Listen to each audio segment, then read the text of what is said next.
Hello students.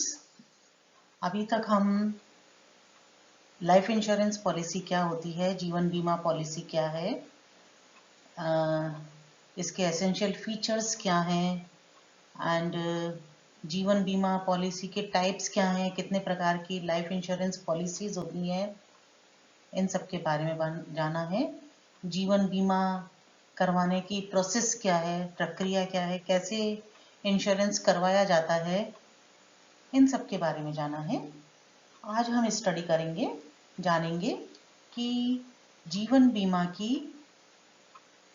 बीमा policy जो होती है, लाइफ इंश्योरेंस पॉलिसी, इसकी शर्तें क्या हैं, conditions of life insurance policies. Life insurance policy क्या है कि जब कोई व्यक्ति जीवन बीमा करवाता है तो बीमा कंपनी के द्वारा उसके पक्ष में एक प्रमाण पत्र जारी किया जाता है। जो बीमा कंपनी और बीमित के बीच अनुबंध होता है, उस कॉन्ट्रैक्ट का एक प्रमाण पत्र जारी किया जाता है, जिसे बीमा पॉलिसी कहते हैं। इस बीमा पॉलिसी में, जीवन बीमा पॉलिसी जिसे हम कहते हैं, इस बीमा पॉलिसी में बीमित के जोखिम संबंधी, प्रीमियम संबंधी, बीमा पत्र जारी रखने संबंधी, नामांकन और हस्तांकन जिसे हम nomination and assignment of policy कहते हैं, उससे संबंधित, बीमा पत्र के लैप्स होने से संबंधित, और उसका रिन्यूअल कैसे करवाया जा सकता है। अगर बीमा पॉलिसी कोई लैप्स हो गई है तो उसका रिन्यूअल कैसे करवाया जा सकता है, पेमेंट की शर्तें क्या हैं, इन सब के बारे में आज हम जानेंगे। तो जीवन बीमा अनुबंध के प्रमाण के रूप में बीमा कंपनी के द्वारा एक बीमा पत्र जारी किया जाता है, जिसे जीवन बीमा पत्र या लाइफ इंश्योरेंस पॉलिसी कहते हैं। इसमें बीमित यानी जिसका इंश्योरेंस किया गया है वो, और बीमाकर्ता यानी बीमा कंपनी के अधिकार और दायित्व तथा उनसे संबंधित शर्तों का उल्लेख होता है। बीमा कंपनी 1999 से पहले तक, जब तक कि बीमा क्षेत्र का निजीकरण नहीं हुआ था, जीवन बीमा करने वाली हमारे देश में एकमात्र कंपनी थी भारतीय जीवन बीमा निगम। और आज भी जब जीवन बीमा का निजीकरण हो चुका है, सार्वजनिक क्षेत्र में जीवन बीमा करने वाली एकमात्र कंपनी है भारतीय जीवन बीमा निगम। तो बीमित और बीमाकर्ता के अधिकार और दायित्व तथा उनसे संबंधित शर्तों का उल्लेख होता है, जो कि इस प्रकार है। सबसे पहली है जोखिम संबंधी शर्तें, अर्थात जब इंश्योरेंस करवाया जाता है तो बीमा कंपनी का जोखिम कब से प्रारंभ होगा, किस तिथि से बीमा कंपनी का बीमित के प्रति दायित्व उत्पन्न होगा, इसके संबंध में प्रोविजन है। और वो क्या है कि जोखिम का प्रारंभ उस दिन से माना जाएगा जब बीमा कंपनी ने बीमा प्रस्ताव को स्वीकार कर लिया है। बीमित ने इंश्योरेंस करवाने के लिए प्रपोजल दिया और बीमा कंपनी ने उसको स्वीकार कर लिया है, तथा बीमित ने बीमा प्रीमियम का भुगतान कर दिया है। बीमा कंपनी ने बीमा को स्वीकार किया, उसकी सूचना इंश्योर्ड पर्सन को दे दी जाती है और वो फिर इसके प्रीमियम का पेमेंट कर दिया जाता है। तो ये दोनों शर्तें जब पूरी हो जाए, और इनमें भी जो शर्त बाद में पूरी होगी, या तो बाद में स्वीकार किया जाएगा या जिस दिन से प्रीमियम का भुगतान कर दिया जाएगा बीमित के द्वारा, उस दिन से जोखिम प्रारंभ हो जाता है। और बीमा प्रीमियम कितना होगा, कौन सी कैटेगरी में इंश्योरेंस किया जाएगा, इंश्योरेंस का ड्यूरेशन क्या होगा, अवधि का निर्धारण, ये बीमित की वास्तविक आयु के अनुसार ही होगा। ये बीमा पत्र में शर्त होती है कि उसकी जो रियल एज है इंश्योर्ड पर्सन की, उसी के अनुसार ये डिसाइड होगा कि प्रीमियम, कैटेगरी इंश्योरेंस की और ड्यूरेशन, अवधि का निर्धारण, पीरियड का निर्धारण बीमित की वास्तविक आयु के अनुसार ही होता है। चाहे आपने बर्थ सर्टिफिकेट दे दिया है, लेकिन अगर बाद में किन्हीं तथ्यों से ज्ञात होता है कि जो बर्थ सर्टिफिकेट में डेट दी गई है वो अलग है और एक्चुअल डेट अलग है, तो बीमा कंपनी एक्चुअल डेट, जो वास्तविक आयु है बीमित की, उसके अनुसार इन सब का निर्धारण करती है। IRDA insurance regulatory authority and development authority of India भारतीय बीमा नियामक एवं विकास प्राधिकरण ने बीमा पत्रों में एक और शर्त जोड़ना अनिवार्य कर दिया है कि यदि बीमित बीमा पत्रों की शर्तों से संतुष्ट नहीं है तो वह 15 दिन में पॉलिसी वापस लौटा सकता है और इसे कूलिंग ऑफ पीरियड की शर्तें कहते हैं। यानी कि आपने इंश्योरेंस करवाया और इंश्योरेंस एजेंट जो था उसने जो बातें कही वो अलग थी और जब पॉलिसी आपके फेवर में जारी हुई उसमें टर्म्स एंड कंडीशंस अलग हैं जो कि आपको स्वीकार्य नहीं है। तो विद इन 15 डेज आप उस पॉलिसी को निरस्त करवा सकते हैं, खारिज करवा सकते हैं, समाप्त कर सकते हैं, उसको वापस लौटाया जा सकता है। प्रीमियम संबंधी शर्तें। प्रीमियम का निर्धारण, चाहे वो किसी भी प्रकार की लाइफ इंश्योरेंस पॉलिसी है, प्रीमियम का निर्धारण वार्षिक आधार पर ही किया जाता है और फिर कंपनी बीमित की सुविधा के लिए इसे 6 माही, तिमाही या मासिक किश्तों में स्वीकार कर सकती है। अदरवाइज जो कैलकुलेशन होती है इंश्योरेंस की वो एनुअल बेसिस पर ही की जाती है। और इसका प्रीमियम का पेमेंट करने की डेट का निर्धारण किस प्रकार से होता है कि भुगतान तिथि का निर्धारण यदि मासिक आधार पर किया गया है तो 1 महीना पूरा होना प्लस अनुग्रह दिवस जिसको हम एकोमोडेशन डेज कहते हैं उनको जोड़कर किया जाता है। यह अनुग्रह दिवस कितने होंगे या बीमा कंपनी के द्वारा निर्धारित किया जाता है। वार्षिक आधार पर अलग दिन अवधि होती है, अगर आप 6 मंथ्स के बेसिस पर करते हैं तो अलग होता है और तिमाही के आधार पर करते हैं तो अलग अलग होता है। तो अनुग्रह दिवस कितने होंगे ये बीमा कंपनी के द्वारा डिसाइड किया जाता है। तो पेमेंट की डेट का निर्धारण किस आधार पर होता है, मैच्योर मतलब जिस दिन ड्यू हुआ इंश्योरेंस प्रीमियम वो प्लस अनुग्रह दिवस को जोड़कर प्रीमियम के भुगतान की तिथि का निर्धारण किया जाता है। बीमा पत्र जारी रखने संबंधी शर्तें। तीसरी जो बहुत महत्वपूर्ण शर्त है कि वो कौन कौन सी शर्तें हैं जिनके पूरा होने पर ही ये पॉलिसी कंटिन्यू करेगी। अगर इनमें से कोई भी शर्त का पालन नहीं किया गया तो पॉलिसी लैप्स मान ली जाएगी। तो कौन कौन सी शर्तें हैं, भारत के बीमा अधिनियम 1938 की धारा 45 के अनुसार बीमा पत्र में यह शर्त होती है कि बीमा पत्र जारी होने के 2 वर्ष के बाद अज्ञानतावश, मिथ्या वर्णन या महत्वपूर्ण तथ्यों को छिपाने के कारण बीमा पत्र के संबंध में कोई वाद प्रस्तुत नहीं किया जा सकता। अर्थात यदि जिस दिन से बीमा पॉलिसी जारी की गई उस दिन से 2 वर्ष के अंदर अंदर यदि बीमा कंपनी को ये किन्हीं तथ्यों से, किन्हीं सोर्सेज से ये मालूम होता है कि बीमित ने अज्ञानतावश या जानबूझकर के कुछ महत्वपूर्ण तथ्य हैं जिनको छुपाया है, जैसे हो सकता है वो कोई जोखिमपूर्ण व्यवसाय में संलग्न है या कोई गंभीर बीमारी से ग्रस्त था और उसने इसके संबंध में इन तथ्यों को छुपाया है। यदि 2 साल के अंदर अंदर बीमा कंपनी को इनकी जानकारी हो जाती है तो बीमा कंपनी अपने दायित्व से मुक्त हो जाएगी और पॉलिसी को निरस्त किया जा सकता है। यदि 2 साल बीत गए उसके बाद में इन कारणों से, कौन कौन से कारण कि अज्ञानतावश, मिथ्या वर्णन किया या महत्वपूर्ण तथ्यों को छिपाने के कारण बीमा पॉलिसी को निरस्त नहीं किया जा सकेगा।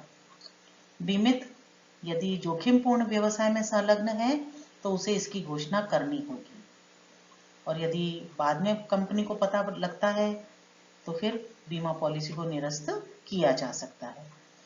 यदि बीमा पॉलिसी खो गई है, चोरी चली गई है या नष्ट हो गई है तो सर्वप्रथम पॉलिसी की दूसरी प्रति प्राप्त करने के लिए, उसकी डुप्लीकेट कॉपी प्राप्त करने के लिए बीमित को सबसे पहले बीमा कंपनी के मंडल कार्यालय को सूचना देना होगा। दूसरा, समाचार पत्रों में प्रकाशित करवाना पड़ेगा कि बीमा पॉलिसी खो गई है, चोरी हो गई है या नष्ट हो गई है। और यदि बीमा पॉलिसी चोरी हो गई है तो फिर FIR भी दर्ज करवानी होगी, बीमित को एक क्षतिपूर्ति बॉन्ड भरना पड़ेगा और नई बीमा पॉलिसी जारी करवाने के लिए आवश्यक शुल्क जमा करना होगा, तब बीमा कंपनी के द्वारा नई बीमा पॉलिसी जारी की जाएगी। बीमा पॉलिसी पर ऋण भी प्राप्त किया जा सकता है, लेकिन इसके संबंध में क्या शर्त है कि हर प्रकार की जीवन बीमा पॉलिसी पर ऋण प्राप्त नहीं किया जा सकता है। जैसे टर्म इंश्योरेंस प्लान है तो बैंक उन पर ऋण प्रदान नहीं करते हैं। इसी प्रकार से आजीवन बीमा पॉलिसी है जो कि मतलब व्यक्ति जब तक जीवित है तब तक वो पॉलिसी जारी रहेगी। तो इस प्रकार की जीवन बीमा पॉलिसी पर सामान्यतः ऋण प्रदान नहीं किए जाते हैं। लेकिन यदि एंडोमेंट पॉलिसी है, बंदोबस्ती बीमा है, तो उस पर इंश्योरेंस पॉलिसी पर ऋण प्राप्त किया जा सकता है। ये ऋण या तो स्वयं बीमा कंपनी से लिया जा सकता है या अन्य संस्था से अभिप्राय किन्हीं भी बैंकों से पॉलिसी के समर्पण मूल्य के 90% तक ऋण प्राप्त किया जा सकता है। इसी प्रकार से यदि इंश्योरेंस करवाया और जिस दिन से जोखिम प्रारंभ हुआ उसके 1 साल के अंदर अंदर यदि बीमित द्वारा सुसाइड कर लिया जाए तो बीमा कंपनी इस बीमा पॉलिसी पर किसी भी प्रकार के भुगतान के लिए जिम्मेदार नहीं होगी और ये पॉलिसी निरस्त हो जाएगी। इसी प्रकार से यदि बीमित को मृत्यु दंड दे दिया जाता है किन्हीं आपराधिक गतिविधियों में संलग्न होने के कारण, यदि उसको डेथ सेंटेंस दी जाती है, मृत्यु दंड दिया जाता है, तो फिर बीमा पॉलिसी निरस्त हो जाती है। और वो कभी भी दिया जाए, मतलब बीमा पॉलिसी के पीरियड में कभी भी अगर उसको बीमित को मृत्यु दंड दे दिया जाता है तो फिर बीमा पॉलिसी निरस्त हो जाएगी। यदि दुर्घटना बीमा भी है, लाइफ इंश्योरेंस करवाया गया है, जीवन बीमा पॉलिसी ली गई है और साथ में ही दुर्घटना बीमा भी करवाया गया है, अर्थात यदि निर्धारित अवधि में जितनी अवधि का इंश्योरेंस करवाया गया है उसी अवधि में यदि दुर्घटना के कारण डेथ हो जाती है या कोई स्थायी रूप से अपंगता हो जाती है तो फिर बीमा कंपनी को बीमा पॉलिसी का भुगतान करना होता है। तो इसके संबंध में क्या शर्तें हैं कि यदि दुर्घटना बीमा भी है और दुर्घटना के कारण बीमा पॉलिसी पेमेंट करती है, बीमा राशि का भुगतान करती है, लेकिन कब? जबकि दुर्घटना के कारण स्थायी रूप से अपंग हो गया हो बीमित, तो बीमा कंपनी पेमेंट करेगी।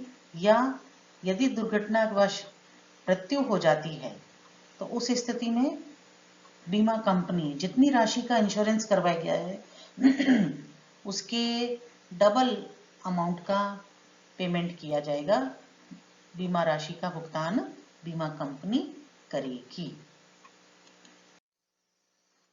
नामांकन तथा हस्तांकन संबंधी शर्तें। नामांकन नॉमिनेशन और हस्तांकन असाइनमेंट संबंधी शर्तें। नामांकन क्या होता है? बीमा अधिनियम 1938 की धारा 39 के अनुसार नामांकन किया जाता है। नामांकन से अभिप्राय क्या है कि यदि बीमित की बीमा अवधि के दौरान जितनी अवधि का उसने इंश्योरेंस करवाया है इसी बीच में यदि इंश्योर्ड पर्सन की डेथ हो जाए तो उसकी मृत्यु के बाद में बीमा राशि का भुगतान प्राप्त करने का अधिकार किस व्यक्ति को होगा, उसे नामांकन करना कहते हैं।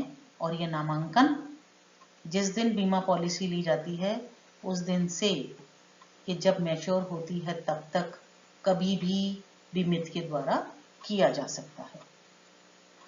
बीमा प्रस्तावक जिसने कि इंश्योरेंस करने का प्रस्ताव किया है वो यदि किसी और व्यक्ति का इंश्योरेंस करवाता है, जैसे पेरेंट्स अपने बच्चों का इंश्योरेंस करवाते हैं या फैक्ट्री के मालिक हैं अपने एम्प्लॉइज का इंश्योरेंस करवाते हैं, उस स्थिति में बीमा प्रस्तावक नॉमिनेशन नहीं कर सकते हैं। तब नॉमिनेशन नहीं किया जाता है। इसी प्रकार से यदि संयुक्त बीमा पत्र है, हस्बैंड और वाइफ ने संयुक्त रूप से जॉइंट इंश्योरेंस पॉलिसी ली है, उस स्थिति में यदि एक की मृत्यु हो जाती है तो जो जीवित बीमित व्यक्ति है, इंश्योर्ड पर्सन है, उसको बीमा कंपनी बीमा राशि का भुगतान कर देती है। उस स्थिति में नामांकन की आवश्यकता नहीं होती है। लेकिन अगर दोनों की ही डेथ हो जाए, संयुक्त बीमा पॉलिसी है, जीवन बीमा पॉलिसी, और यदि दोनों की ही डेथ हो जाती है, उस स्थिति में बीमा राशि का भुगतान प्राप्त करने का अधिकार किस व्यक्ति को होगा? इस उद्देश्य से जॉइंट इंश्योरेंस पॉलिसी में भी नॉमिनेशन किया जा सकता है। नामांकित 2 या 2 से अधिक व्यक्ति हो सकते हैं, यानी बीमा पॉलिसी का नॉमिनेशन 2 या 2 से अधिक व्यक्तियों के पक्ष में किया जा सकता है। और यदि बीमा अवधि में बीमित की मृत्यु हो गई तो जितने भी नॉमिनीज हैं वो इस राशि को प्राप्त करने के अधिकारी होंगे। और यदि बीमा अवधि में ही जितनी ड्यूरेशन का इंश्योरेंस करवाया है, लाइफ इंश्योरेंस करवाया है, उसी पीरियड में बीमित की भी डेथ हो गई और जो नॉमिनी है, बीमित की डेथ हुई और उसके जस्ट बाद इसका क्लेम लेने से पहले पहले नॉमिनी की भी डेथ हो जाती है, तो फिर उस स्थिति में जो इंश्योर्ड पर्सन है, उसके जो कानूनी उत्तराधिकारी हैं, उनको इस बीमा राशि को प्राप्त करने का अधिकार होगा। हस्तांकन क्या होता है? हस्तांकन से अभिप्राय किसी व्यक्ति द्वारा बीमा पत्र में निहित अपने अधिकार और स्वामित्व किसी दूसरे को हस्तांतरित करने से है। यानी नामांकन तो जब बीमित की मृत्यु हो जाए तो नामांकित को अधिकार होता है बीमा राशि को प्राप्त करने का, यानी कि बीमित की मृत्यु के बाद उसका अधिकार उत्पन्न होता है। लेकिन बीमित व्यक्ति के जीवित रहते ही यदि वो बीमा पत्र में निहित अपने अधिकार और स्वामित्व किसी दूसरे व्यक्ति को हस्तांतरित करता है तो इसे असाइनमेंट ऑफ पॉलिसी कहते हैं। जीवन बीमा पॉलिसी का हस्तांकन करना कहते हैं। हस्तांकन कौन कर सकता है? एक वयस्क बीमा पत्र धारक हस्तांकन कर सकता है और इसके असाइनमेंट की सूचना बीमा कंपनी के मंडल कार्यालय को भेजना आवश्यक है। जैसे कोई व्यक्ति बैंक से इंश्योरेंस पॉलिसी के आधार पर यदि ऋण लेता है तो बैंक जमानत के रूप में वो पॉलिसी अपने पास में रख लेंगे और ये बीमित के द्वारा बीमा पॉलिसी का असाइनमेंट बैंक के पक्ष में करना कहलाएगा। जब ये या तो बीमित व्यक्ति के द्वारा बैंक के ऋण का पुनर्भुगतान कर दिया जाएगा, और अगर नहीं किया जाएगा तो बैंक को यह अधिकार होता है कि वह इस पॉलिसी की राशि को बीमा कंपनी से प्राप्त करके अपने ऋणों की रिकवरी कर सकता है। तो इस तरह से बीमित व्यक्ति के जीवित रहते हुए ही किसी व्यक्ति द्वारा यानी बीमित द्वारा बीमा पत्र में निहित अपने अधिकार और स्वामित्व का हस्तांतरण दूसरे व्यक्ति के पक्ष में करना असाइनमेंट करना कहलाता है। कालातीत बीमा पत्रों संबंधी शर्तें, यानी कि यदि प्रीमियम वगैरह के भुगतान करने में गलती की जाए तो उस समय में बीमा पॉलिसी लैप्स हो जाती है। यदि बीमित भुगतान तिथि प्लस अनुग्रह दिवस में भी प्रीमियम का भुगतान नहीं करता तो फिर पॉलिसी कालातीत हो जाएगी, लैप्स हो जाएगी। यदि पॉलिसी के 3 वर्ष भी पूरे नहीं हुए हैं तो पॉलिसी लैप्स हो जाती है और बीमा कंपनी का कोई दायित्व नहीं रहता है, यानी बीमित इस इंश्योरेंस राशि को प्राप्त करने का कोई क्लेम नहीं कर सकता है। लेकिन यदि 3 वर्ष से अधिक हो गए हैं और प्रीमियम का भुगतान करने में अब बीमित व्यक्ति असमर्थ है या वो इस पॉलिसी को कंटिन्यू नहीं रखना चाहता है तो वो इसका समर्पण मूल्य प्राप्त कर सकता है, इस पॉलिसी की सरेंडर वैल्यू को प्राप्त कर सकता है।